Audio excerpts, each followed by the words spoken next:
పిల్లలు ఏంటి పిల్లలు బాగున్నారా? ఏంటంతా 8th క్లాస్ అందరూ బాగా చదువుకుంటున్నారా? ఓకే, ఈరోజు మనందరం కూడా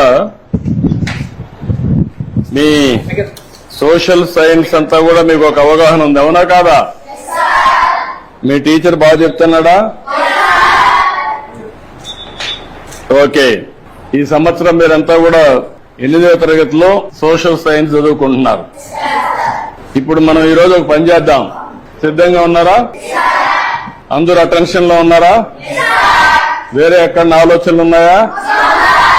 మళ్ళా నేను అడిగి చెప్పగలుగుతారా? నేను చెప్పింది యాజ్ ఇట్ ఈజ్ మీరు చెప్పాలి, సరేనా? సిద్ధమేనా? ఓకే, మొదటి టాపిక్ ఎవరన్నా హోంవర్క్ చేసుకొని వచ్చారా? చదువుకున్నారా ఈ సబ్జెక్టు? అయితే నేను బ్రీఫ్ గా చెప్తాను, చెప్పిన తర్వాత మీరు ఏదైనా అడిగితే సమాధానం కూడా చెప్పాలి. చెప్తారు కదా?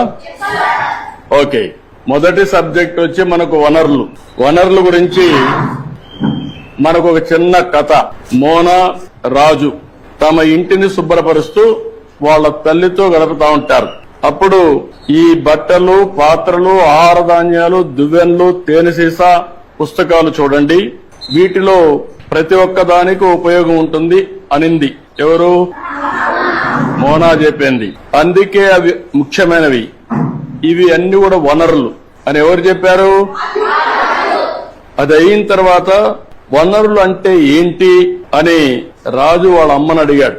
అడిగినప్పుడు వాళ్ళ అమ్మ చెప్పింది ఏం చెప్పిందంటే, మన అవసరాలు సంతృప్తి పరచడానికి ఉపయోగపడేది ఏదైనా సరే అది ఏమంటారు?